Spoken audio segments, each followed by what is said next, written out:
let's just jump into it, shall we? Warriors, come out and play. We've got some 4-color warriors here today, chat. We've got Mardu Woe-Reaper, Bloodsoaked Champion at the bottom of the curve. We've got a bunch of 2-drop warriors. We've got some Judith and some Arashin Foremost here at the very top end. Worth noting that Thalia's Lieutenant and Judith are not warriors, but they're cards that just pump up most of the squad. So, Bloodsoaked Champion, I believe, is our only non-human in here. And that one's just a recursive threat. Yeah, so Thalia's Lieutenant pumps up everything other than Bloodsoaked Champion. So the idea is to just have good curves here, and then ideally our collected company here will be able to pump up and get us like double Lord effects. So we have like Chief of the Edge to power up our warriors. When this attacks, it powers up our warriors. So general idea is that we'll be able to do that. One thing I'm not 100% certain on in this list is that it's electing to play Fatal Push in the main deck over Thoughtseize, and there's definitely certain matchups where that's going to be better, but there's certain matchups where it's going to be worse. It's definitely a little bit of a metagame choice. One thing I do really like in the sideboard of this deck is there's 3 copies of Settle the Wreckage, which this card is just superb with Collected Company, because this card could often be very telegraphed when you pass with it up, but in a deck with Collected Company, you get to pass, and your opponent has to wonder, like, okay, do they have the company or do they have the Settle the Wreckage? So let's go ahead and dive on into some matches here with this one and see how it goes.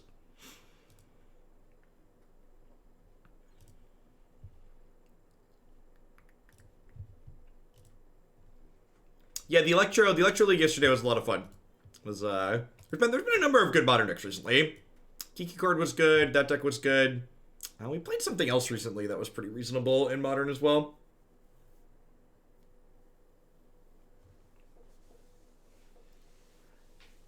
I posted this on my Twitter and my Discord as well, but just so it's in a video also for people that aren't on those other social medias.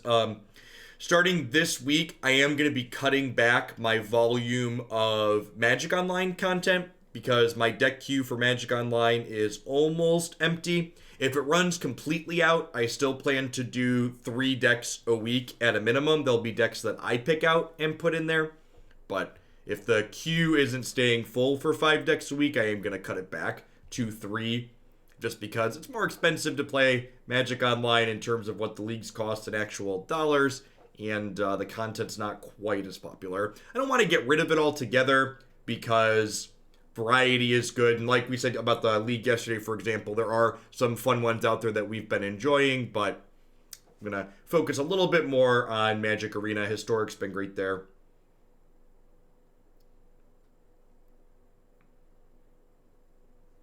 I think there's probably a world where, you know, 2 years from now, if I'm still here doing this and we get Pioneer on Arena, we probably move to being an all-Arena stream, but I don't envision phasing out Magic Online entirely until we have Pioneer at a minimum on Arena. I think 3 plus formats is a good spot to be. Arena's great with Standard and Historic, but even having just 2, getting a little bit more variety than that's good. Easy mulligan here. Not really into keeping a 5-lander with no 1-drop especially. I guess I'm keeping this.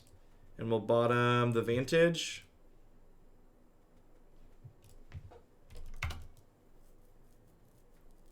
Thanks, Sniper. Smells like Heliod combo. I think you'll ever see me play Slay the Spire again. Thanks to the 10-month splits. I don't know if you watched the Slay video through the very end, but I don't really know that Slay's a game for me. I don't know that I really enjoyed it that much.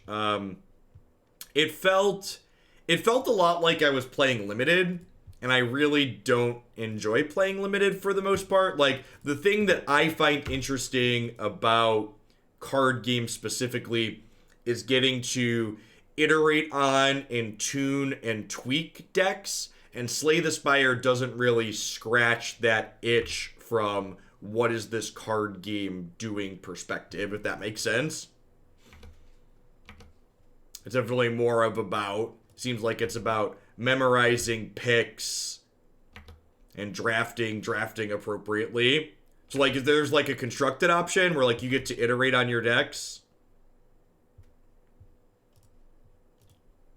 Because from my understanding, you start with a base deck each run and then you're just drafting extra cards. Yeah, it's a deck builder, it's a drafting game, right?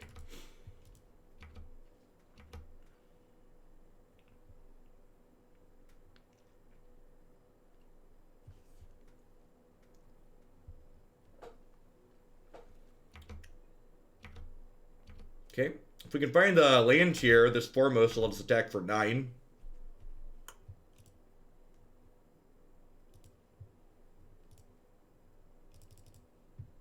And I don't think that's very difficult. Anybody who's played, maybe if you've never played a deck building game before, but I mean like even just good deck building theory and Magic, right? Like keeping your deck as small as possible so you find your good cards more often. That's just like pretty good generic strategy.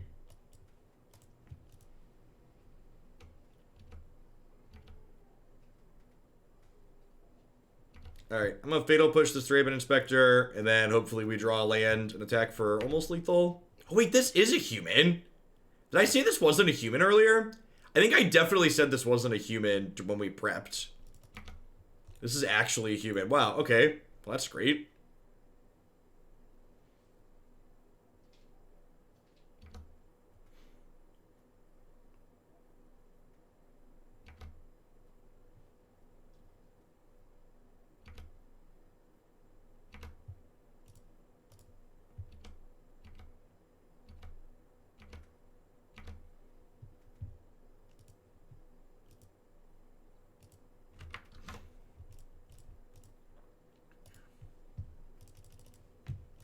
Yeah, like, we played, we did a sponsored segment for a game called, Legend of the Keepers, and I liked that game a lot more than what Slay was doing. Alright, do they have another idyllic range here? And we're dead. Welcome to Thunderdome.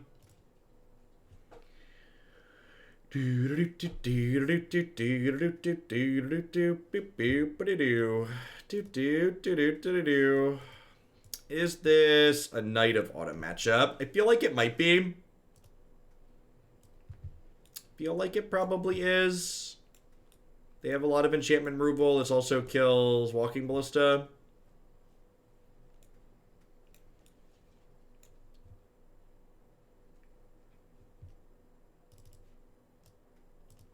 I'm gonna do this, I think.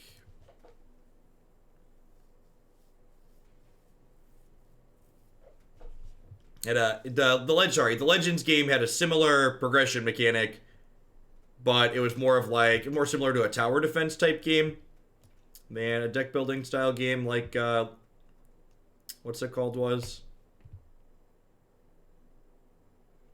Yeah, destroying enchantments to pick away at their devotion is also good. This notably cannot destroy Heliod, obviously, because why wouldn't their combo piece be indestructible? I agree, point.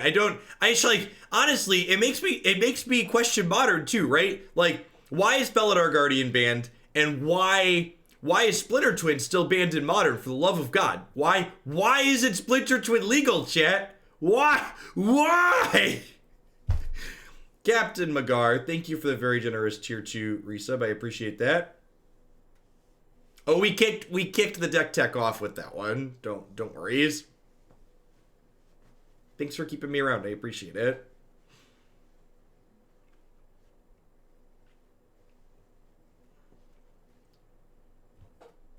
So, a lot of other games can't really do cantrips like Magic does cantrips, because while cantrips are very variance reducing in Magic, and this is something that a lot of Magic players that don't think about it don't realize, is that Magic needs, and it's okay for those variance reducing cantrips to exist, because Magic, on average, has way more variance than other card games out there.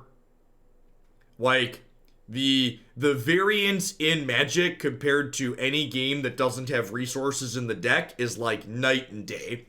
Like, that's one of the reasons why games like Hearthstone have to put the word random on so many of their cards, because in order to keep their card game fun and have variety, they have to pack the variance into other places since it's not packed into the resource system. Exos Prime, thank you for the 11 months. I appreciate that. Welcome back. Fuckerax, thank you for the quarter of a year. You've been here for a little while. Happy Sunday, folks. Sunday, Sunday, Sunday.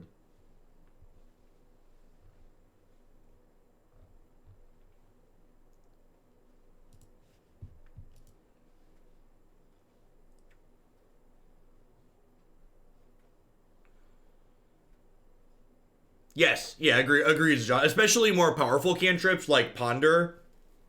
Like, without the resource system, they just would see such a high percentage of actual action in your deck.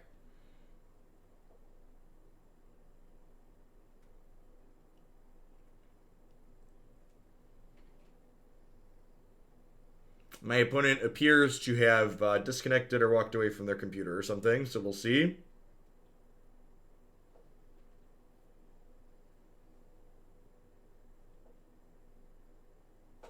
Okie doke. I think I lead on Bloodsoaked Champion.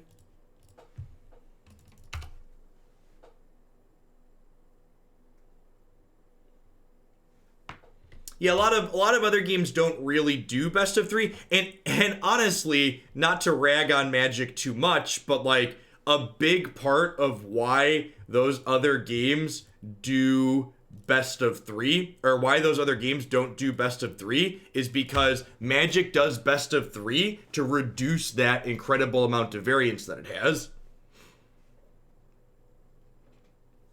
Yeah, Field of the Dead not being legal in Pioneer it's baffling, chat. It's baffling that Field of the Dead is not legal in this format.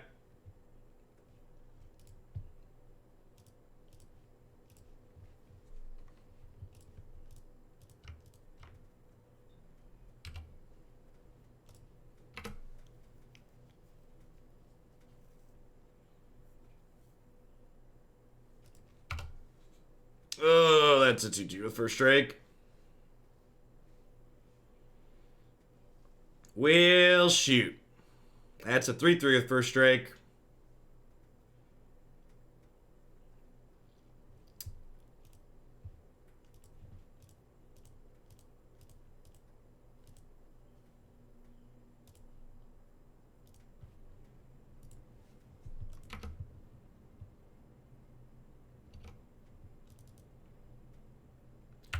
You know, Magic has a lot of variance because I've beaten PT champs before and I'm not good at this game. I mean, and again, like, one of the things I feel like when some people get upset or defensive when you talk about the amount of variance in Magic, it's like, the amount of variance in Magic it's a feature, not a bug, right?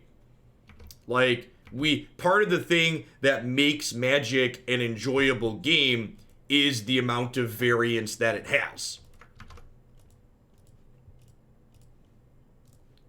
Like, there are lots of games out there that have much less variance than Magic, but I'm explicitly not playing any of those.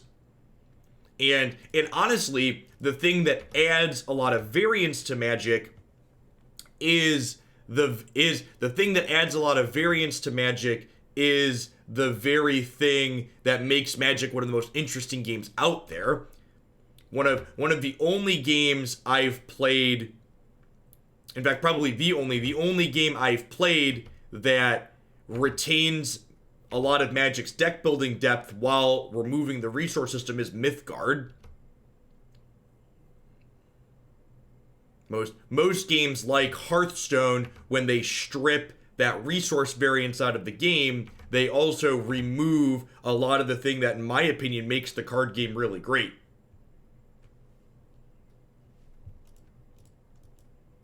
Why haven't I played Mythgard anymore? I just kind of ran out of stuff to do in it. So, and this is the problem with other games, even like Mythgard, that do things well, is that, like, Mythgard's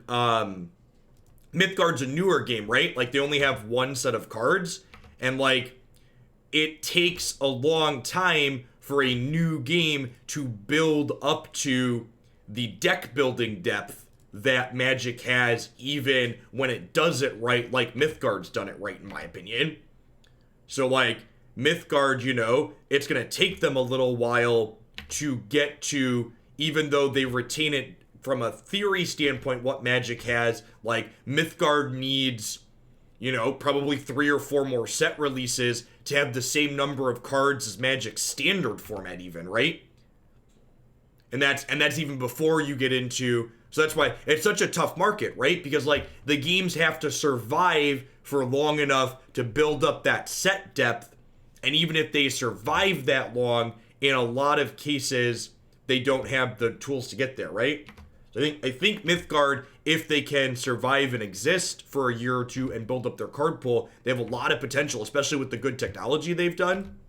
And I plan to dip back into it when they release their next set, but, like, I know they've rebalanced some cards in their last couple patches, but for the most part, like, I've played with all the cards in their game.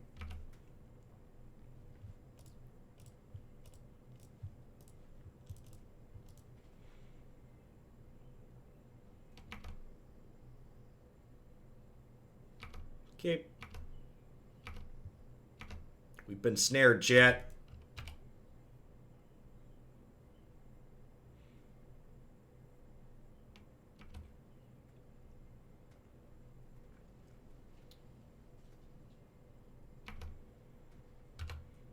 I believe so, TDM. I don't know if it's necessarily competitive, but it's definitely legal.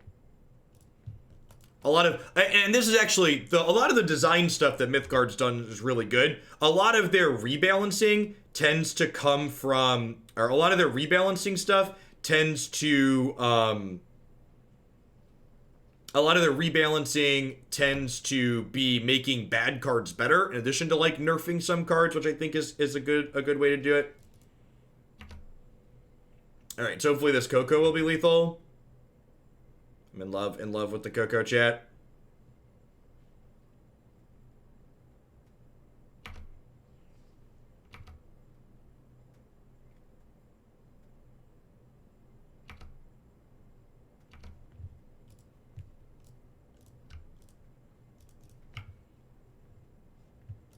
Okay, well that was an aggressively mediocre. Oh, it's actually not good enough, right? Because I have to kill Chad. That's super unfortunate. I was gonna say this is good enough, but no, they were smart and emblem Chad. All right, well, let's exile some creatures, I guess. Gain some life. We're still ahead, but, like, they're not dead this turn because of the Chad emblem.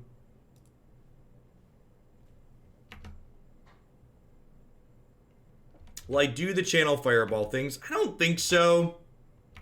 Maybe if this blue-black control deck is good again. We're going to play the blue-black control deck again this week. And maybe if that's sweet, I'll consider trying it. I just don't really have a standard deck that I really love playing at the moment. And, like, there's so much downtime in tournaments like that if I don't have a deck I love playing...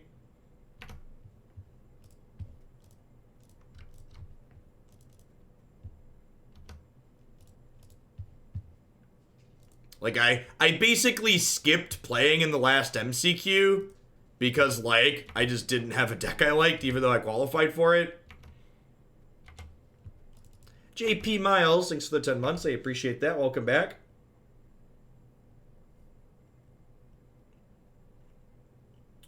If they peel Walking Bliss here, they could still be alive.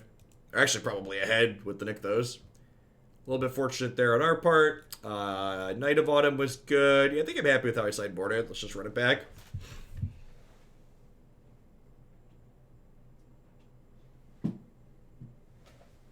One thing I talked about yesterday that I'm in the process of hopefully getting set up soon is I'm talking to the MTG Melee folks about getting set up to run tournaments through their website.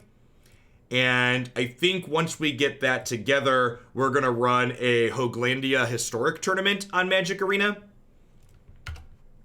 And the only requirement to play in that will be that you're currently subbed to the channel and that your computer is capable of streaming your match to Discord. So you won't be required to like set up a Twitch stream or anything like that, but Discord has a go live feature. So my plan for it, in order to provide coverage, is every round I'll pick out a feature match, and then I'll require the people that are in the match that I've picked to feature to stream via Discord. If you've never used Discord before, it's super easy. You just join a voice channel and click go live and select your Magic Arena window. Yeah, I'll definitely have a second and maybe a third person with me, you know? Well, with me.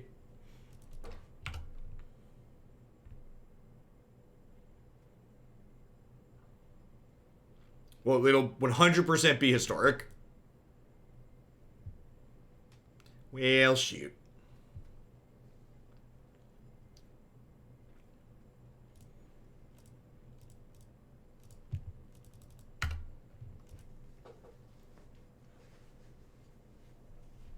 Morning, Slayman. I'm doing all right. Probably dead. Not sure we could really afford to miss here. Definitely couldn't afford to miss a second time.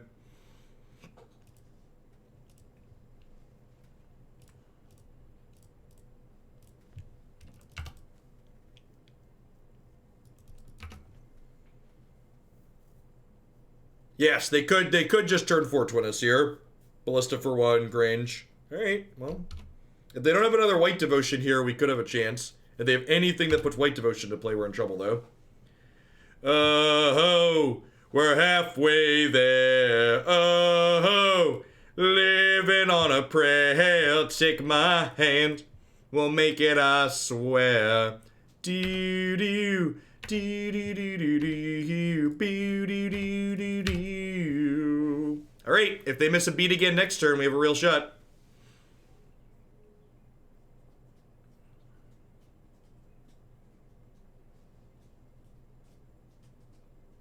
Yeah, actually, I was looking at Discord settings last night. Apparently, if it seems like it works, you can even pay Discord to make your server capable of streaming games in 1080p 60 FPS. So that might be something I look into. Okay, so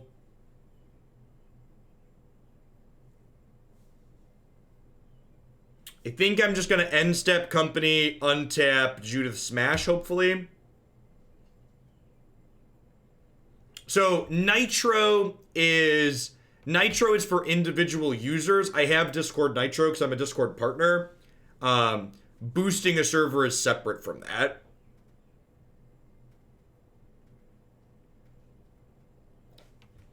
All right, I'm going to Company and respond, so that way they can't shoot my Thalia's Lieutenant. This is where the magic happens. Right here on this stream. This is where the magic happens. I am not in love with the Coco. Hypnose, thank you for the 7 months. I appreciate that. Welcome back. Thanks for keeping me around.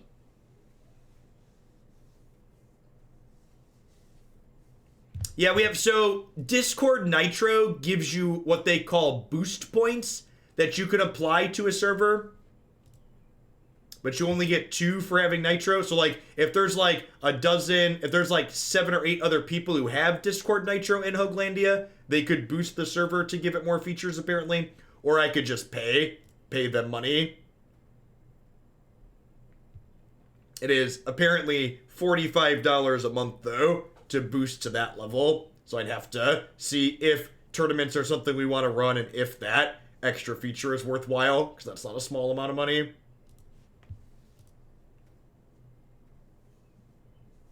I think you can do 1080, and that's what I need to look into. I'm not sure. You can have go live by default, so I think you get 1080 30 FPS without any extra, which that's probably sufficient.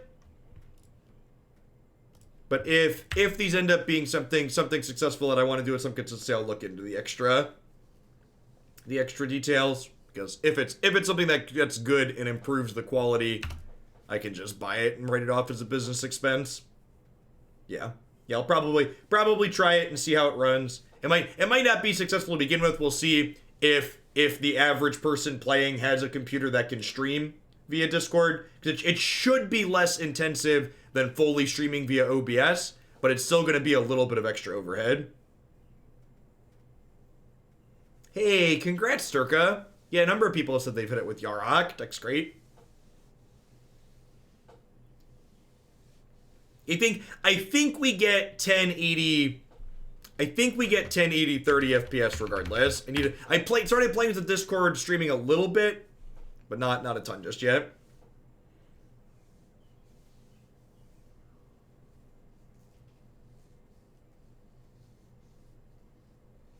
Pick your favorite 2-drop.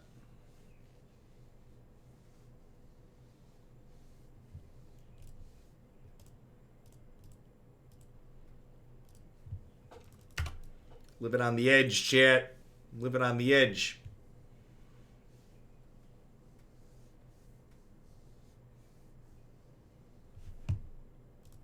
Morning sale.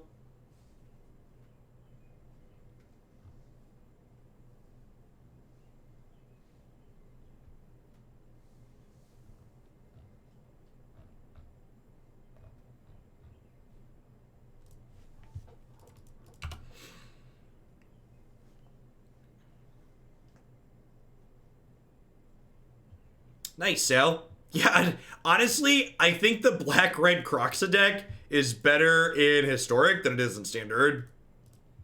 Looks like they have a Doom Whisperer in their deck. That's a card. Looks like our opponent is playing Sultai.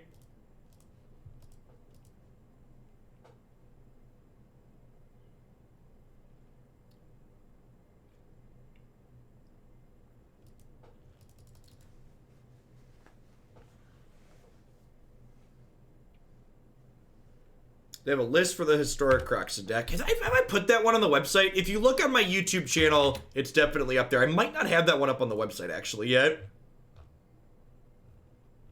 Yeah, I should definitely put the Jund deck on the website. I'm gonna make a note to do that.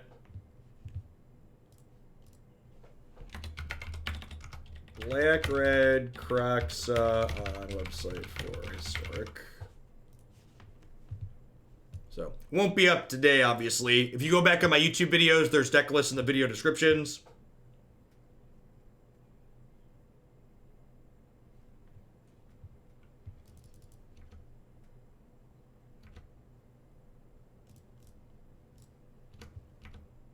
Kind of expecting something to get a Replicate here. Okay, yeah, so this is gonna die.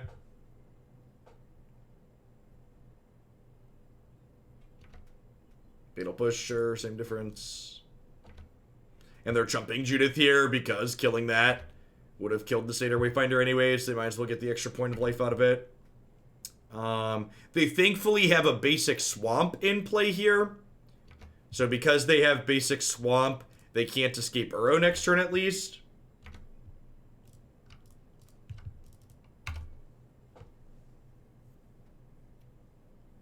You know, I don't think we're ever beating an Ishkana. Ishkana is just worth like so many of our cards. Opponent is no longer clueless.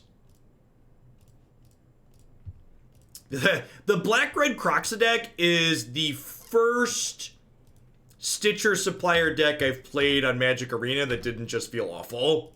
Every other time before that we've played Stitcher Supplier, I've like cut it by the end of the set, and it felt like pretty reasonable in there. Kind of expecting to see Uro next turn and just curl up in a little ball and cry. I'm not really sure we can fight through that. Yep. Here comes the Titan.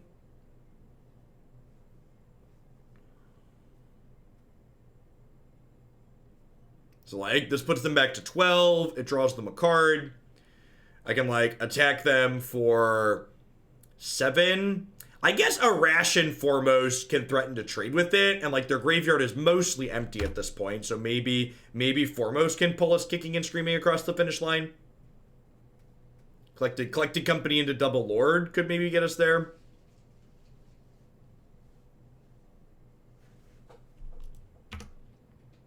So it says this has double strike. If they have a Fatal Push or oh, I'm dumb. This triggers on attack too. Oh, I'm foolish. I thought this was just Enter's Play. That's gonna cost us the game. Mistakes were made. So I could have attacked with everything there because they would have been forced to jump block.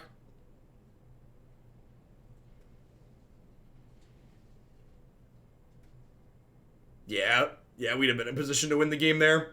Yeah, Scarab God's not that big of a deal. Like, if they untap with Scarab God, you're probably not winning. But if they just, like, plow through it, it's not that bad. Yeah, that's a pretty big miss on my part.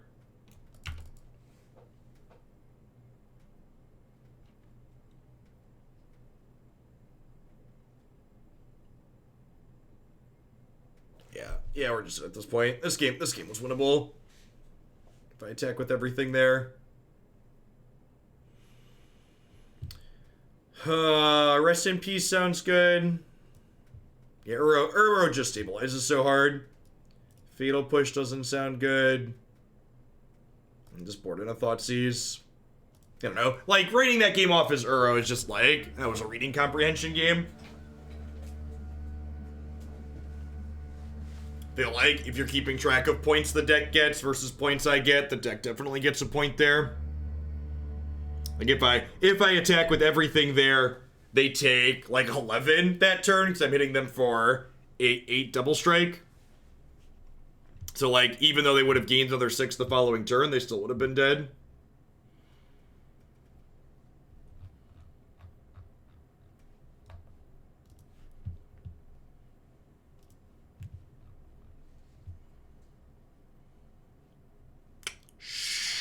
Sure. Mardu Woe-Reaper is actually a main deck hate card for this matchup.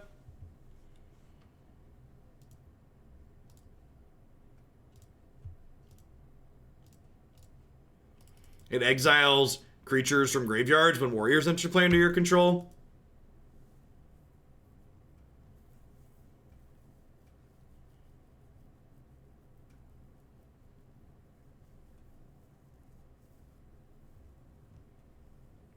Just like incidental graveyard hate, very reasonable.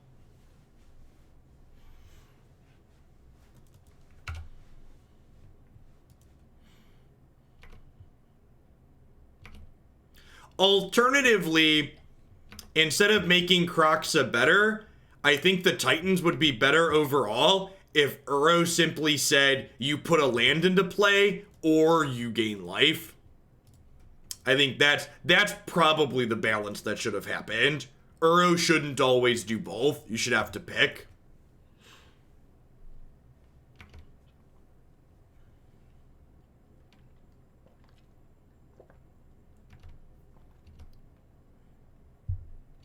In my opinion. It's Simic, of course it should do both. It's funny because it's true.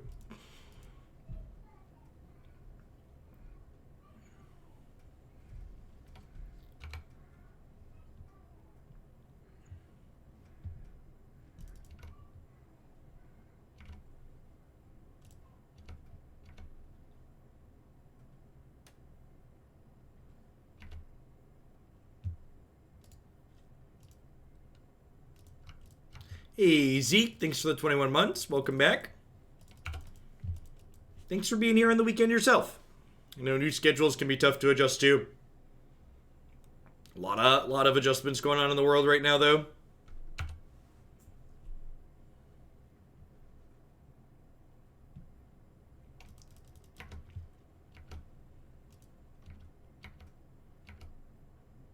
I did not. Did you have a link, TDM? Just for the record, I know some other content creators have like rules about not posting linked cards in their chat. I think those rules are silly. Trying to take leaks off the internet is like trying to take the pee out of a swimming pool. You just can't do it. So we might as well have discussions about them and do magical things with the information that we have.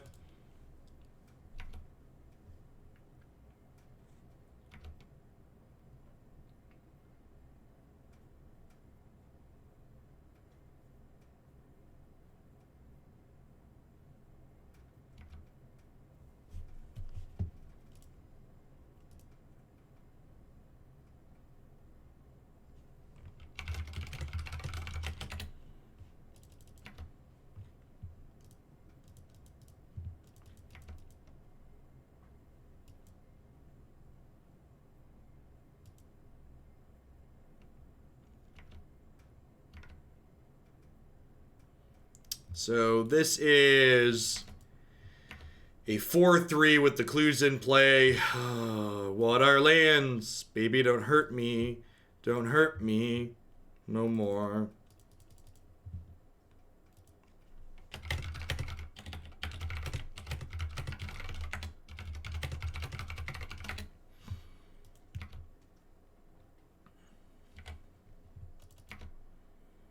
I think I'm offering the trade here. This other thing's 1-1, right? So if I attack, this can't trade here.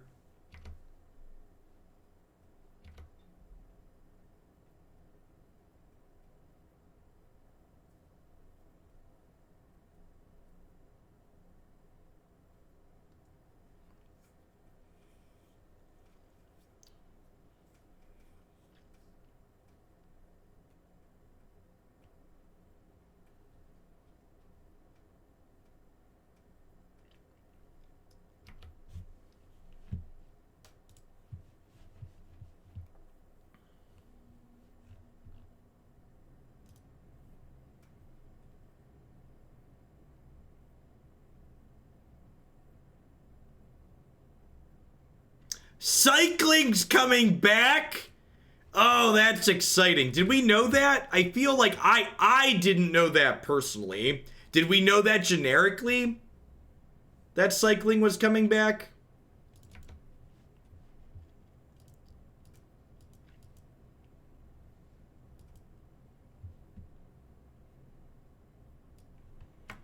Alright, chat, first come, first serve. Someone sent me a fire and ice code. If you want a fire and ice sleeve code, that's there in chat. It's one time use. Pounce, hungry raptors. Har.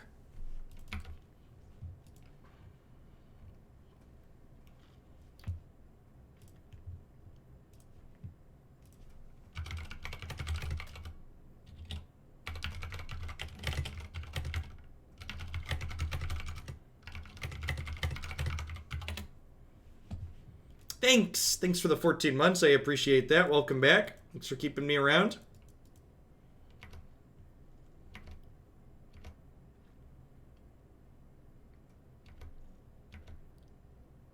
We're getting enemy psycho lands. That's stellar. Okay, so this thing is a 6/5. This game's over, right? Yeah. I feel bad. I definitely punted the first game there. This game there wasn't really anything we could do.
Oh, that does mean Simic is going to get a Cycle Land, doesn't it? Well, I think I mulligan this. I think the chance of missing a land is high, and the chance of Fatal Push not being a real card is real. I'm going to keep this and bottom the Blooming Marsh, which might be a little greedy, but it's what I'm going to do.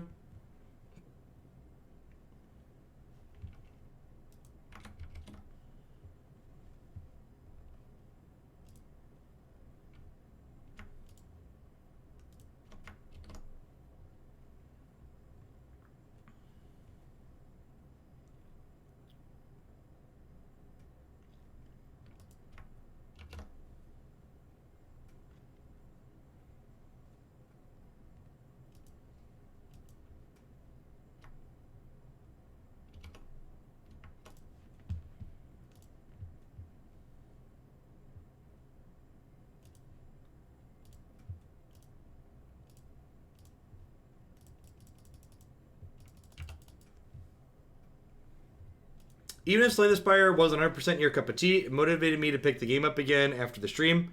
After I didn't play it for a few weeks, I managed to sink 4 hours into it. Nice. I'm glad you enjoyed it. Yeah, I'm glad I tried it. It was fun. Declan really enjoyed it. Thanks for the continued Prime support, Magic Avine. Stay safe out there. Oh no! Oh god, I feel so bad. I've just ham-fisted this thing. This is 100% supposed to be human, right? There's no just warriors in this deck.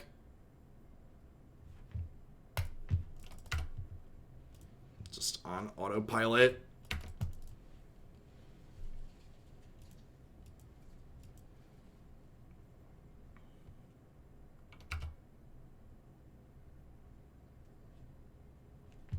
Alright, sick. Bail me out, deck. Bail me out. You can do it. No justice stream. So donation amount to stream here was specifically Declan. I don't know. I actually found my capture card when I was going through my stuff. I think I need to dig out one of my extra webcams and set up so I can stream from the Switch upstairs.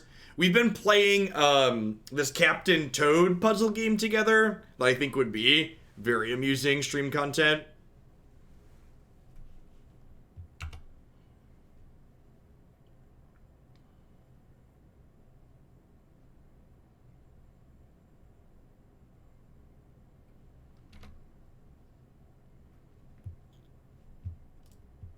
It's probably the best puzzle game we've played on the Switch. It's really good.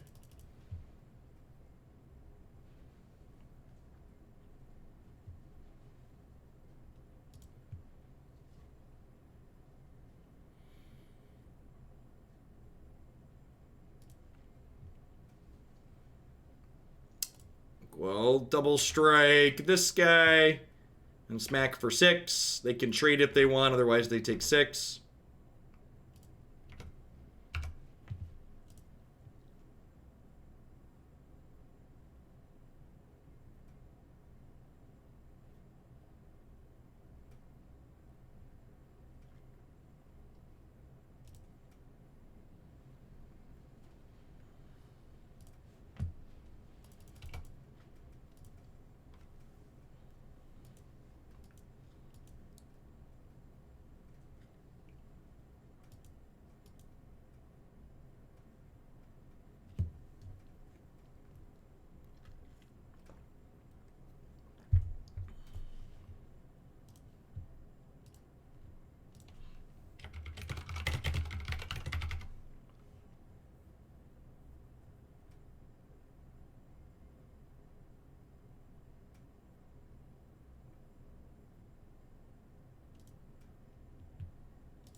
So they're like 110% in love with the Coco, right?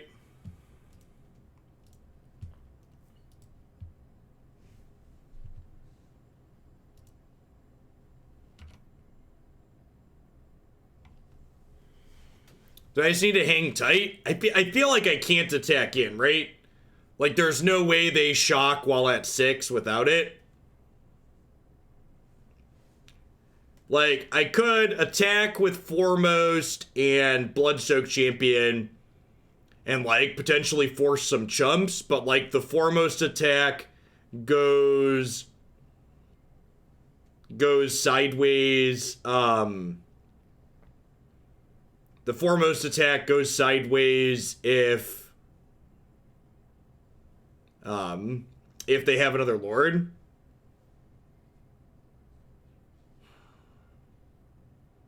I think I'm just supposed to attack with Foremost and the Bloodsoaked Champion and hope they don't hit a Lord. Because if they don't hit a Lord, they have to trade and chump probably, or trade. I think that's good for me. I don't think I can beat them hitting a Lord here. You're looking for recommendations for Switch games. Switch games for small children or for adults? Or a combination of the two. Okay.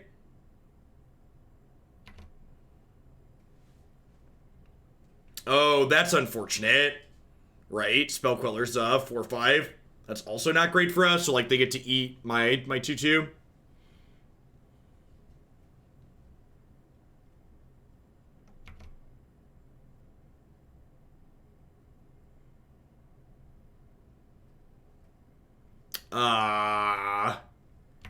Deal.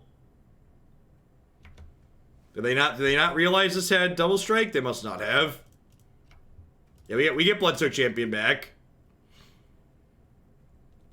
which powers up Lieutenant some more, which is great.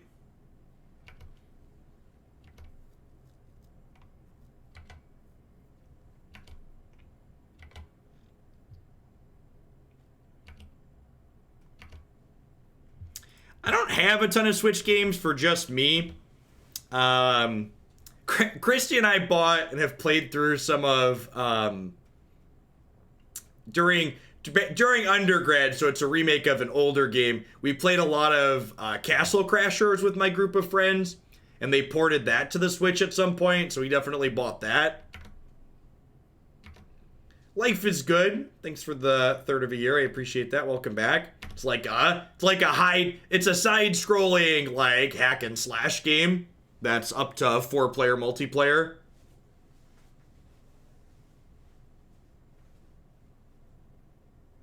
Yeah, Xbox. They had it's definitely from that era. All right, I'm gonna smash and hope they're mostly dead. I think I can get this one back. This is a 4/4. If they don't Coco into another Lord or a 4/5, we're in a good spot.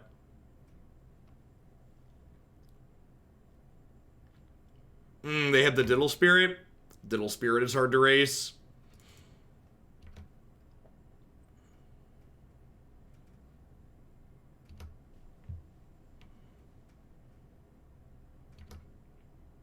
Oh, I'm dumb.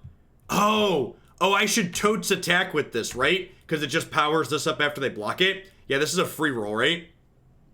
Okay, things to note.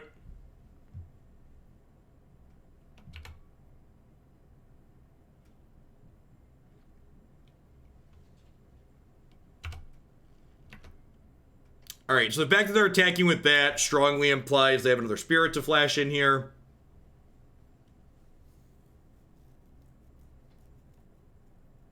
I am in love with the Coco. I hope. Coco's not been so kind to us so far today, chat.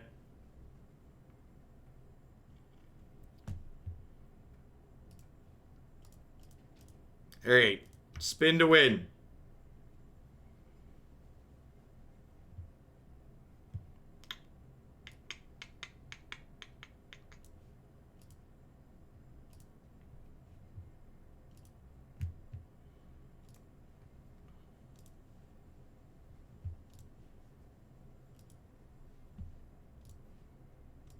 Yeah, one of those is a Lord. The other one's a Lord next turn once we attack, huh? And all their things only have 4 toughness, so I can actually attack with this 4/2 now, and this 3/1, and the 3/1's a free roll to attack with because it comes back.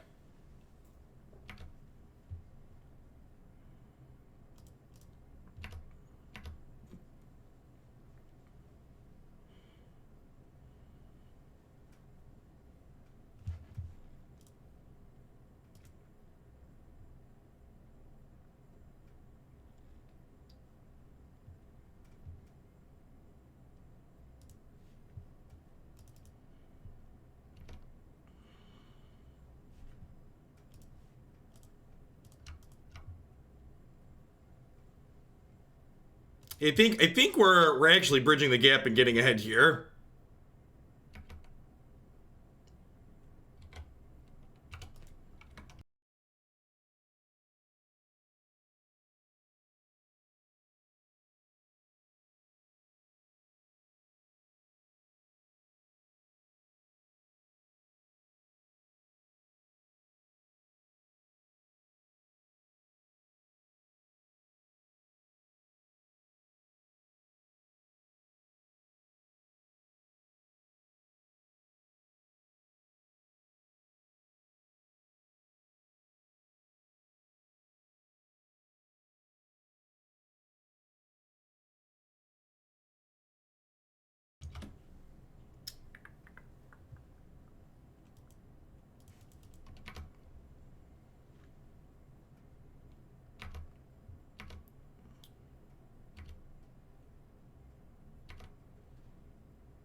Luigi's Mansion is fine.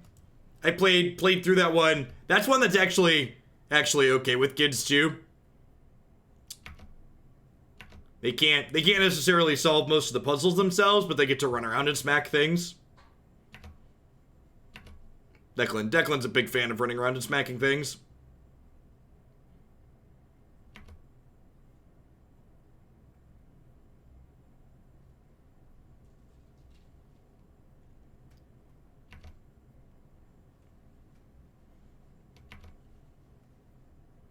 So, I'm super dead in the air, right?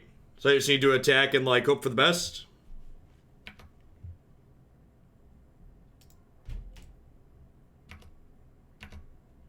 Figure it out.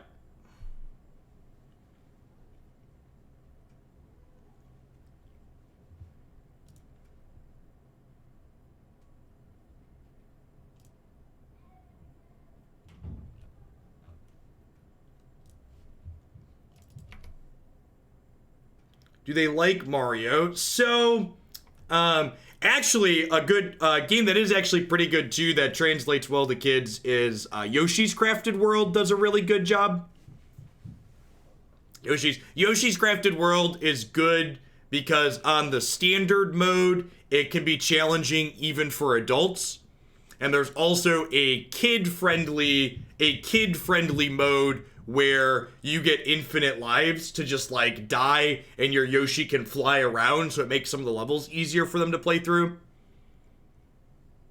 But if you don't toggle that mode, it's a reasonably challenging game with decent puzzles to solve.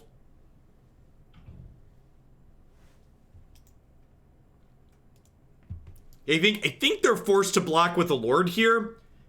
And if they're forced to lose a Lord in combat, then, like, all the dominoes just come tumbling down, right? Like, yeah, with these blocks, they lose everything but Nebelgast Herald.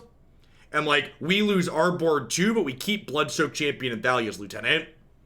Yeah, they're trying to figure out blocks so they don't lose a Lord, but they don't have them. Because they have to block all 3 4-power things.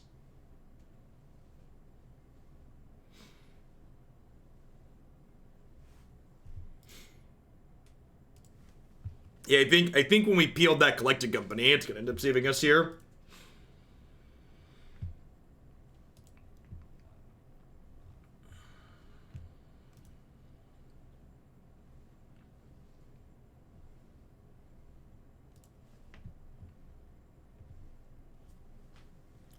Yeah, they don't really have good blocks. They can elect to not lose their second Lord and go to 1. Or they can fully trade boards here. Only I keep Bloodsoaked Champion and a Giant Lieutenant.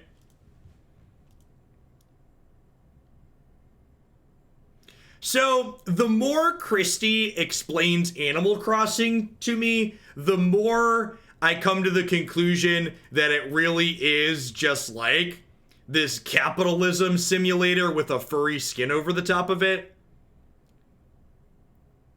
Like, she explained to me that apparently there's a stock market where you buy stocks and then you sell them. You try to sell them for more than you bought them for. It's just like peak late stage capitalism skinned with animals. It's furry capitalism chore simulation. I assume the game is popular among millennials because you get to own a house in it. Tom Nook keeps you in perpetual debt. Player 1, thanks for the tip. I appreciate it. Where's my dashboard?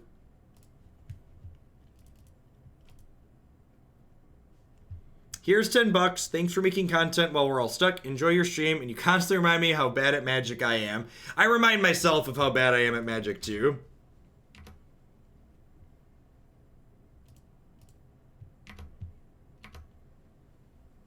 So, not gonna throw this away, but gonna attack with both of these. They kill the Bloodsoaked Champion, but he comes back and grows the Lieutenant up.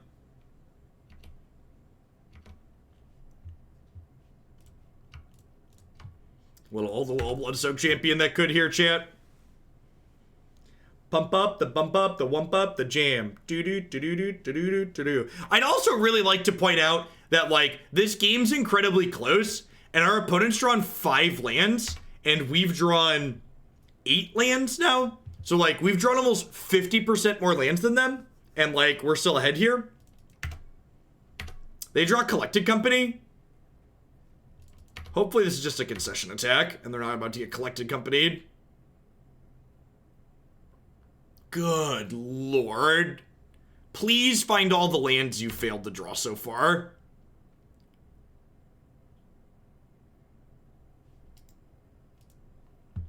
What is love? Baby, don't hurt me. Don't hurt me no more. Whoa, whoa, whoa. Hey, hey, hey.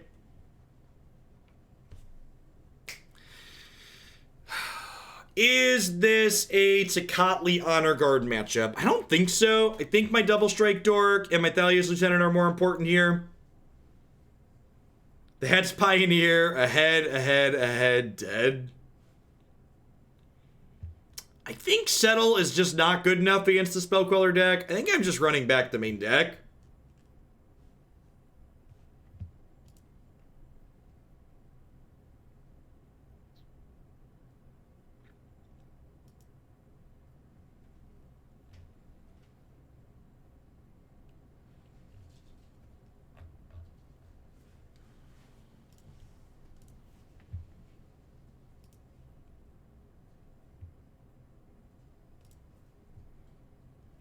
Seeing as a little glimmer of hope that's coming out of this whole pandemic thing, I think there's a really good chance that, like, of those that are able to survive, that this is gonna radicalize and maybe drive some change in some people. The number of folks who I follow on Twitter due to games who have, like, started posting things that would normally be condemned as political has been good. Like, Kibler just going full heel and telling people to bugger off if they have a problem with it. It's been great. And I've seen other folks doing the same. They're just, like, realizing that, like, this really matters.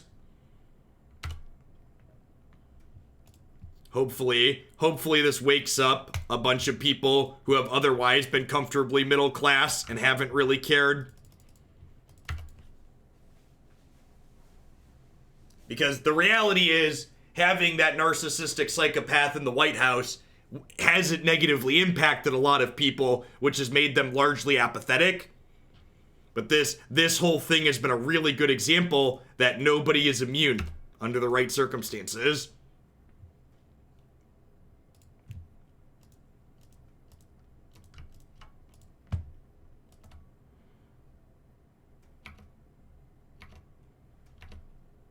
I retweeted an article today that talked about how there are some estimates that project the cost of private health insurance in the United States will likely go up by as much as 40% next year.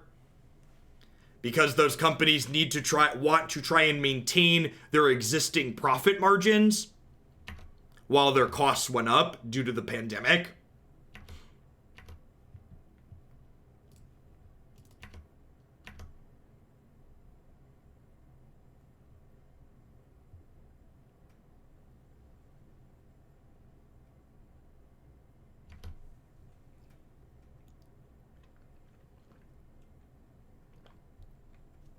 That cost increase doesn't seem tenable. Nothing about for-profit health insurance is tenable. The entire system is barbaric and archaic.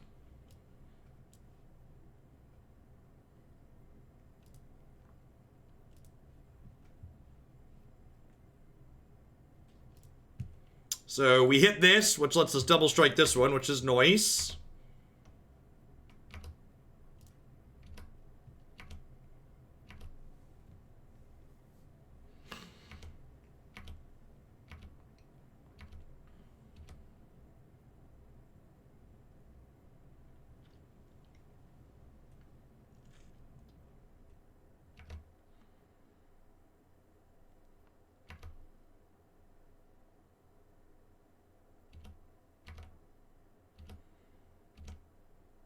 It'll be interesting to see, Moldylocks. So, historically speaking, administrations at the beginning of crises like this tend to experience a rise in approval.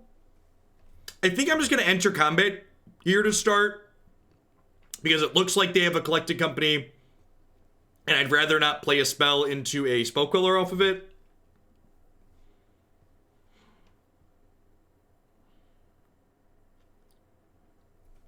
These decks are just, they're so hard to race.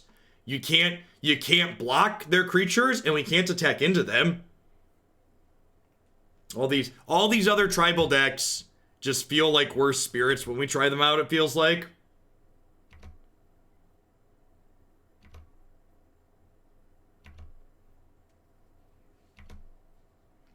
Yeah, I don't know. I think when they have this card in play, Honor Guard's good, but like they don't have Nebelgast Herald every game, right? Like I know they've had two of them 2 games in a row and it's felt bad, but like that's not the norm.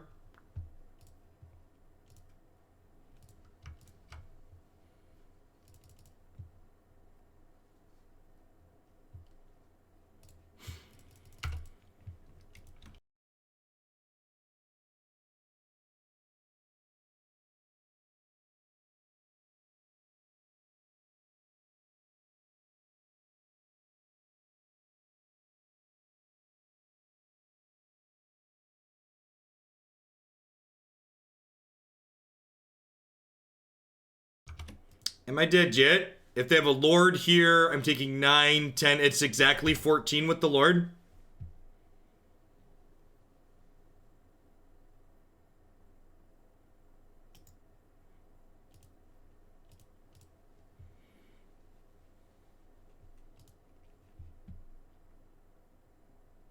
Alright, I'm going to give it one more shake, because I punted the first game in the Sultai matchup.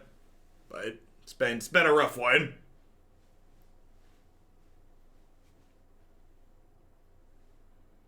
So for those not familiar with Magic Online Rios, it costs $10 to enter a constructed event, and you can't make changes to your deck while you play the constructed event.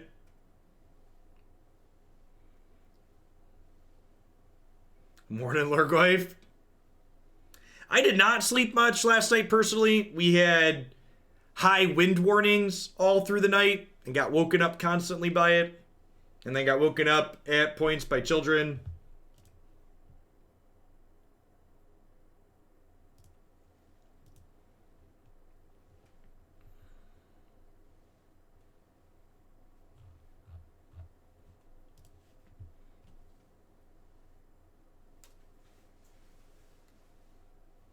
Yeah, we're fine. We missed the worst of it. The actual tornadoes broke off before they got here. Parts of Arkansas got devastated though.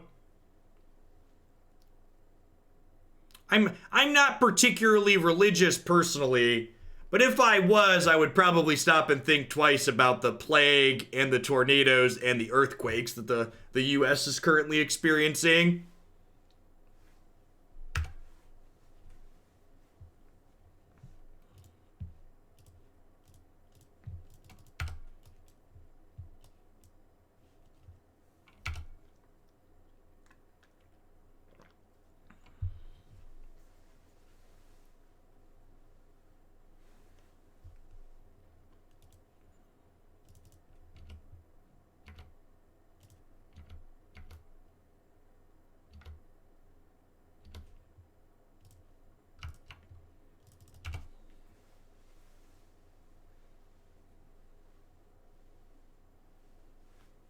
I forgot I told the kids I would bake waffles this morning. The kids did not.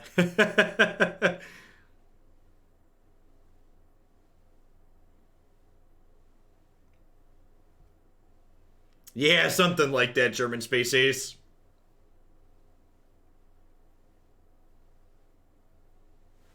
Sick. Never didn't have it. The best part about draws like this are like, the opponent just saw our hand, so they know we peeled the land off the top while they're stumbling and dying. It's just good, clean living.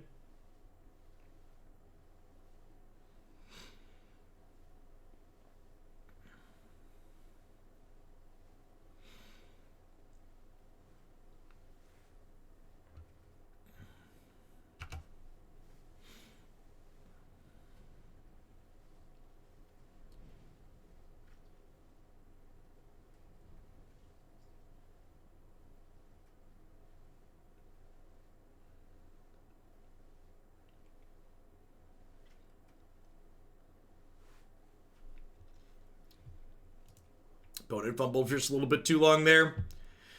Probably a Settle the Wreckage matchup.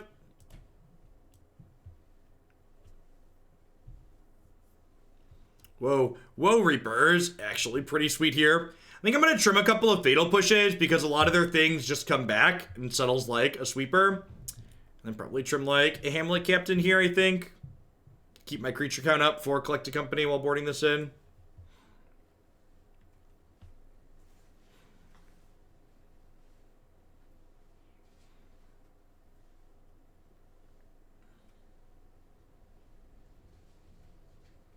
Yeah, conspiracy theories definitely abound, TDM.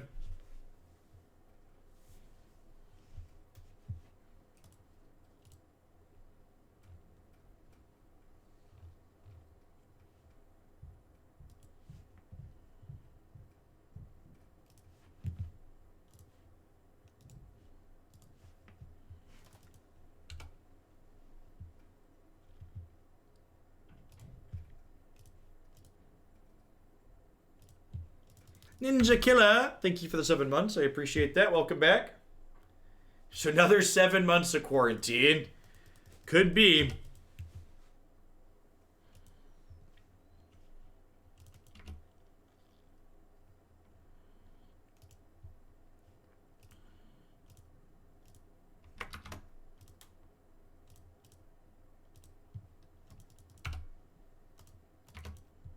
Crunch.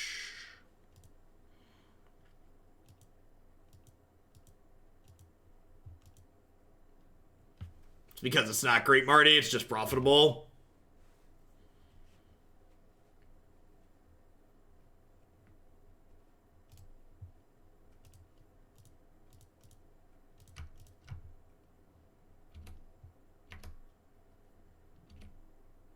Hey, MWLX, thanks for the 20 months. I appreciate that. Welcome back.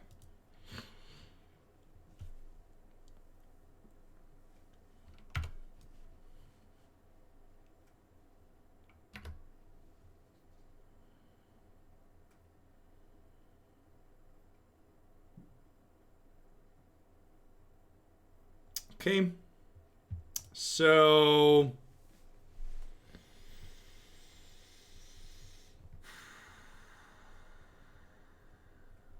I'm at 11. I think I just double Lieutenant here. Go to 9.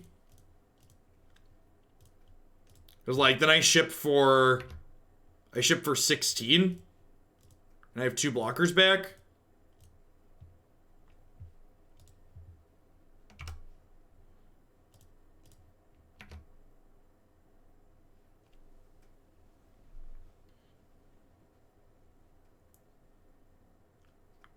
Am I dead to Bile Blight? I'm dead to land Bile Blight? Look at that. We're on the scoreboard. Yeah, let's play the last one. See if we can get $5 back.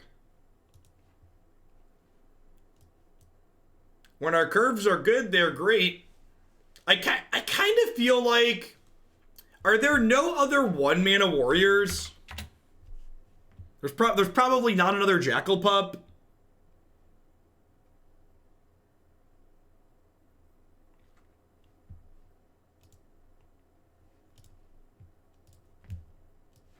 So, people often ask me, how do you do your deck building? This is the secret to all deck building, chat. It's literally just doing searches on Scryfall. So, creature type warrior is black, green, white, at most of these colors. I guess I have red in there too. Is legal in Pioneer. Mana cost is equal to 1.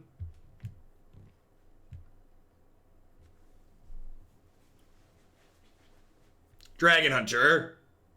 Dragon Hunter. Oh, Gutter Bones. That's probably an easy winner, huh? Just Gutter Bones? Yeah, there's a few in here. Zurgo? Zurgo's probably not good enough because you probably...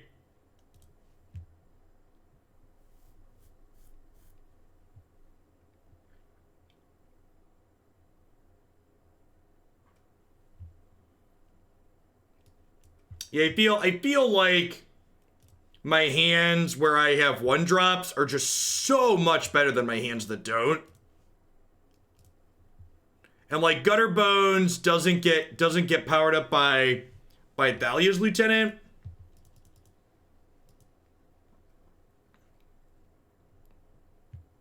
I don't know. We have equal numbers of things that are humans and warriors. Like this is only for humans, this is only for warriors. I like that Gutter Bones is another recursive threat, which is nice. Oh, they were missing a color last game. Oh no, this is a new match. I'm dumb, this is a new match.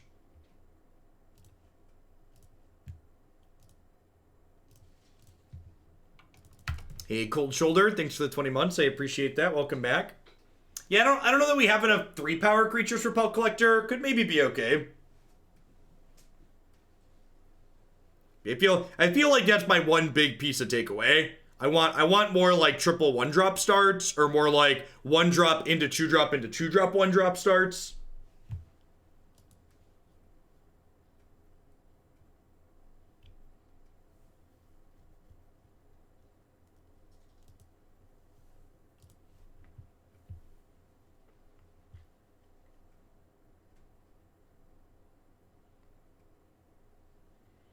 Having Mana Confluence as our second land tier is a little unfortunate against a red aggro deck.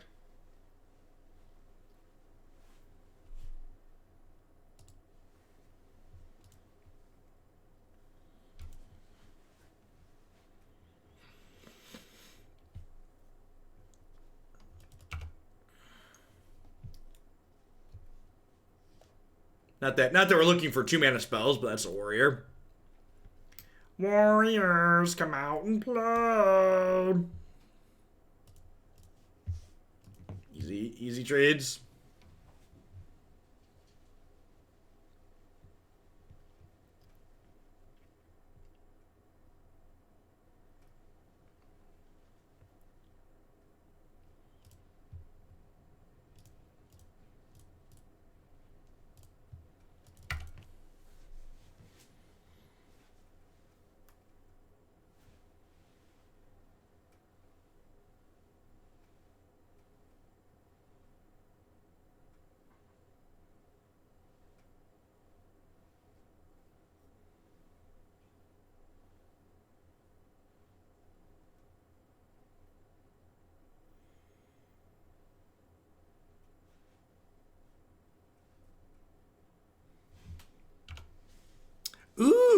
Crawl Harpooner could be a real sideboard card for the Spirits matchup.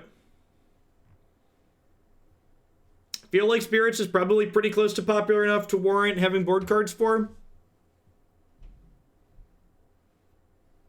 Really needed to draw a land there.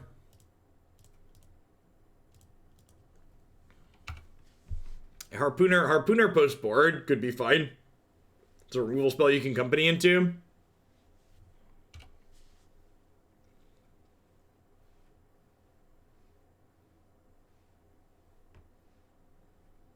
I kind of assume we're dead here. Claim their butcher. Yup. Yeah.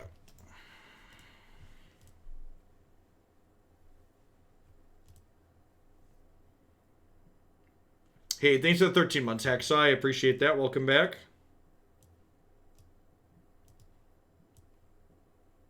This is probably a fine Settle the Wreckage matchup. Trim Judy, she's a little slow at her top end. Just swap those. I don't think I want to go lower than 28 creatures. I don't think I want to cut any of my other threats for another Settle.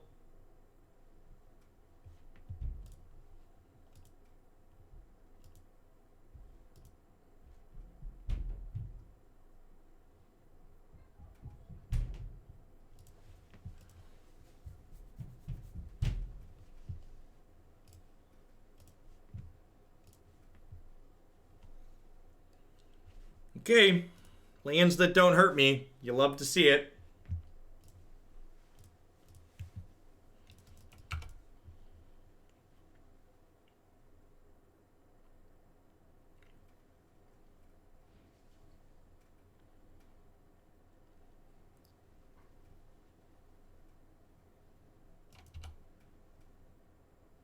Pretty sure I block if they attack.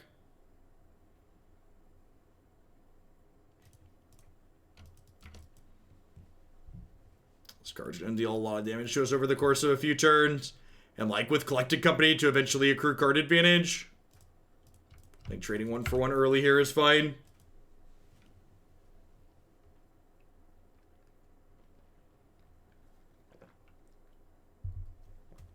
Yeah, that's why we're here, Chayati. The things I say out loud when I'm playing or when I'm making sideboard exchanges, those are just the mental shortcuts that I'm going through when I actually take those actions.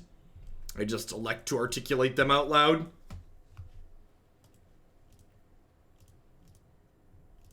I think I just do this rather than Fatal Push this turn.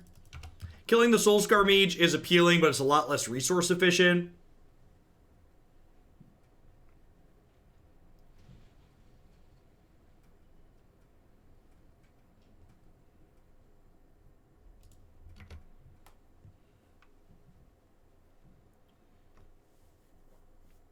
Yeah, that's definitely kind of real, Lurgoyf. I agree with that. Tension between wanting good one-drops and wanting value off a Collected Company. I think that's a pretty reasonable assessment.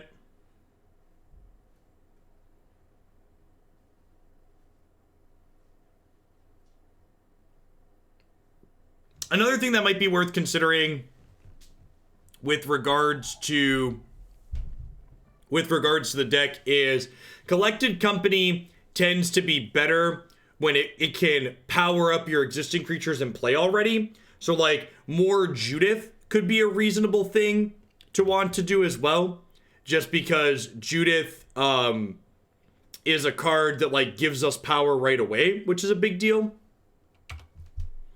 Really hoping to draw an untapped white source here, although I don't think we have untapped. We have Temple Gardens, right? Yeah, Temple Garden or Mana Confluence are our best draws here for sure.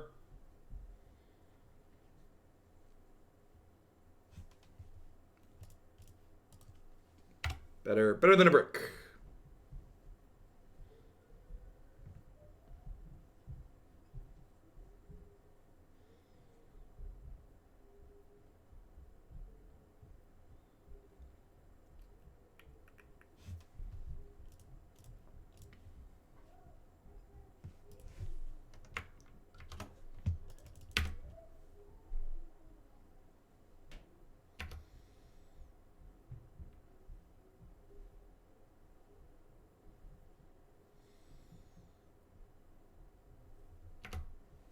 As you will. I thought about casting Fatal Push in response there, but I think that giving them the option to take Fatal Push and leaving my 2 powerful 4-minute spells is ideal. Good luck, Godspeed, Durka.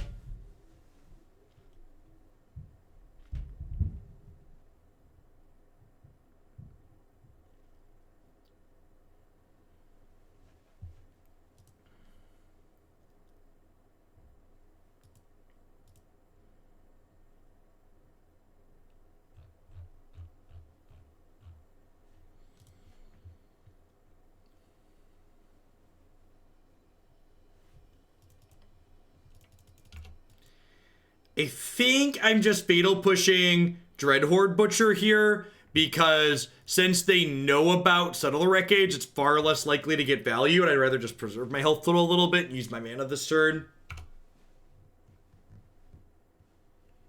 I think their choice of taking Collecting Company makes a lot of sense here.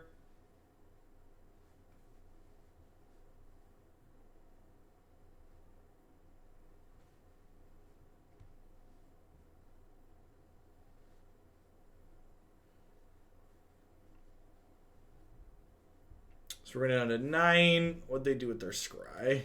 Bottom? Bottom? They put a card on top of their deck. Well, that doesn't bode well for our hero.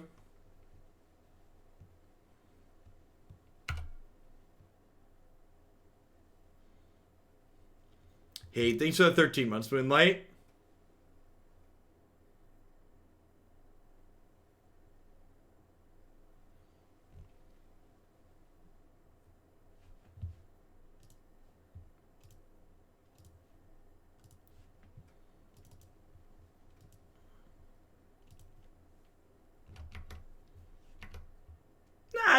It's been all right, Perpsy. I actually kind of like having one day off. I kind of like having my days off split up, like as opposed to having like 2 days off in a row. Because like I'm taking like Tuesday and Friday off as opposed to like Tuesday, Wednesday, as opposed to doing 5 straight.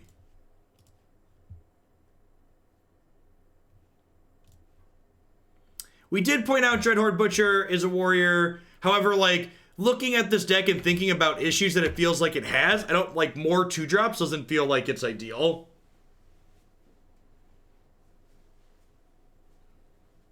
I don't know. We'll see how I feel about it in a few months once we've been doing it for a little while, but I feel like there's a chance that even once things go back to more normal in the world, I might keep doing. If our schedule permits it, I might try and keep doing 1 weekend day. We're doing 2 weekend days for the foreseeable future, but you know, into next year, once we return to some semblance of normal, something like that might stay towards the norm. So I like splitting it up a little bit.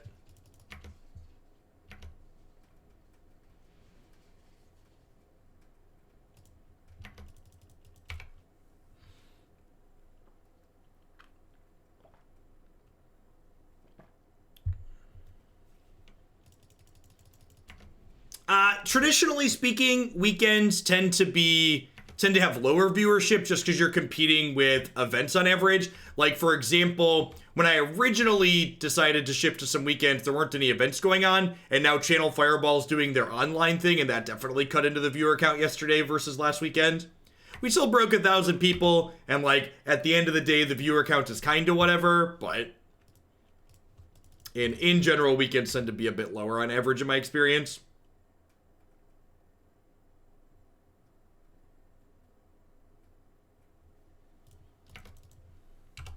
Our goal isn't to gum up the board, TDM. Our goal is supposed to be to end the game.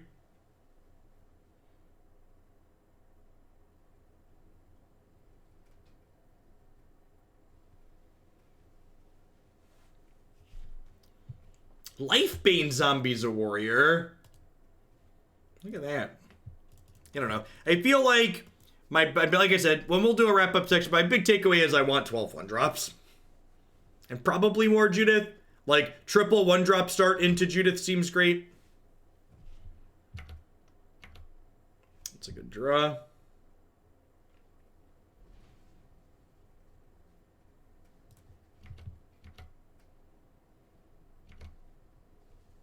Scryfall is great. Actually, here's a question, because I haven't poked at Scryfall that much. Does Scryfall have a dark mode?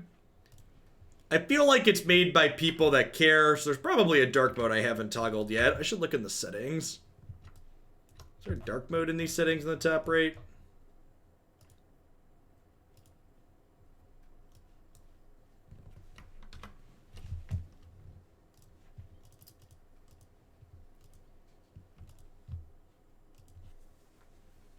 You don't currently? That's unfortunate.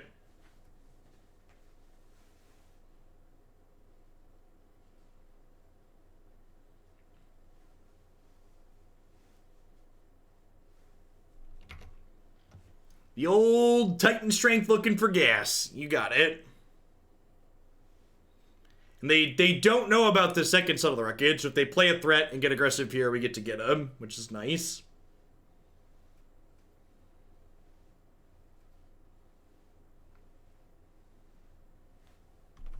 Until that threat is Croxa, that is.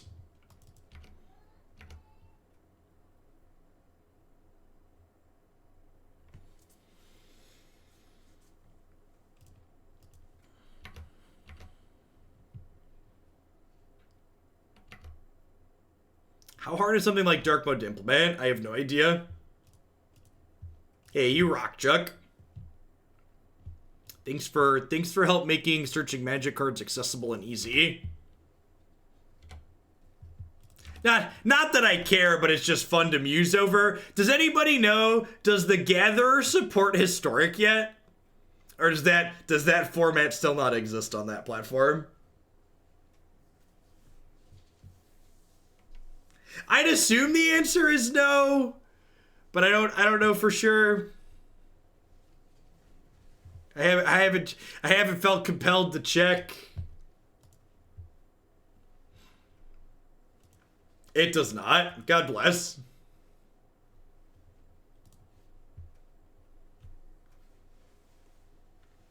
I assume there's some big archaic manual process as opposed to just updating a database with entries, so I assume it's a lot of work. One can only assume.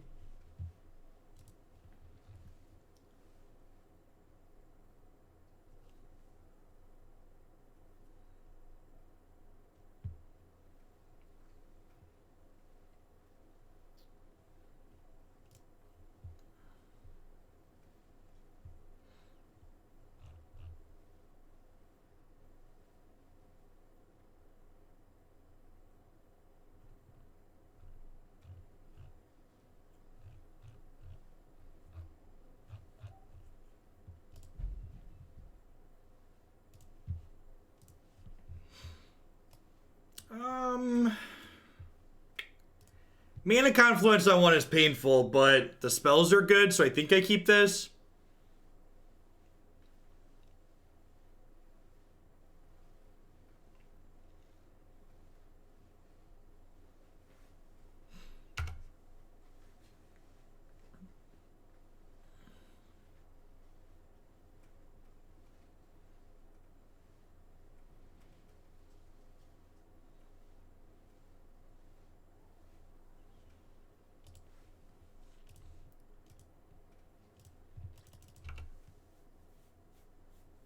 I'd sooner expect tiny leaders in the Gatherer.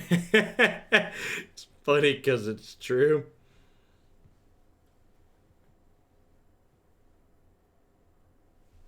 Have you tried a dark mode extension for your browser? Yeah, I've tried various ones of those at different points. They have varying degrees of success. They tend to fail like just enough that they annoy me enough to not use them. And like almost every website I use with some consistency has a dark mode built into it. I think Google Docs is the only thing I use that makes my screen glaring white bright.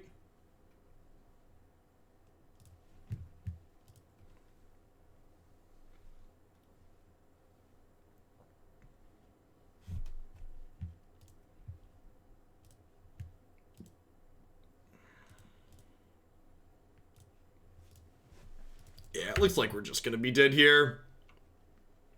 They have a good start on the play, and our mana base is very painful on the draw. Which one do you use for Google Docs, Draken? Because I've tried a couple of them for Google Docs, and none of them looked very good. If you have a link to a dark mode extension that works well with Google Docs, I'd love to give it a try. It's a Chrome extension.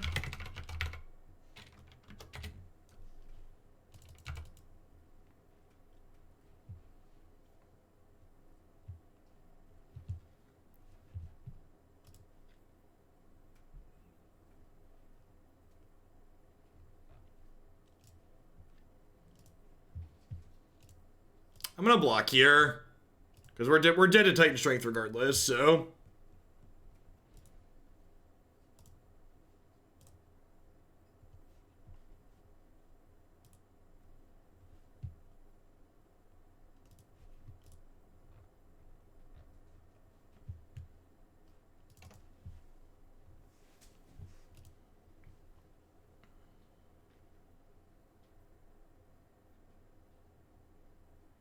Hey, Moxane. Let's get you a sword to go with that shield. Thanks for keeping me around. I appreciate that. That one does actually seem to work pretty well.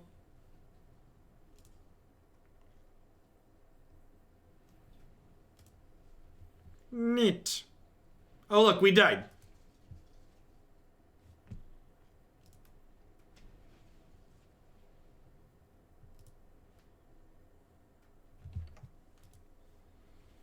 Yeah, so to wrap on feedback with this one, I feel like two things I would want to change. One is that I felt like my starts where I had triple one drop were some of the best things my deck could be doing.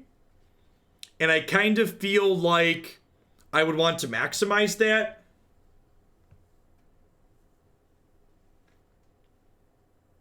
So I kind of feel like I would want another one of those, like Pelt Collector or the Skeleton Warrior could be good. The other thing was that Hamlet Captain and Crop Captain, these cards were both really mediocre. One of the strengths of Collected Company in decks like this is its ability to immediately add extra power to the table.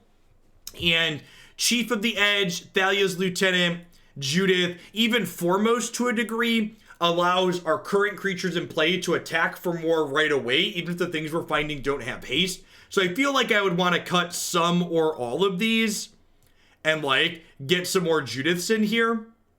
Like, honestly, probably just go up to the full 4, just because, like, when you have multiple Judiths, the downside is you get to just, like, Forked Bolt something. So those are my two big pieces to take away, I feel like. More one-drops, more cards that, like, immediately add power to the board. A good suggestion for the sideboard, the Spirits matchup felt incredibly hard. Kroll Harpooner is a warrior that can collect a company into that could help that a little bit. I think that would be reasonable. All right. At any rate, we are going to roll on into some some arena for the rest of the day, starting with standard, then rolling on into some historic. I'm going to hit a quick ad roll. When we get back, we're going to kick the tires on a blue-black tempo brew in standard. Thanks for hanging out today, folks. Don't go anywhere.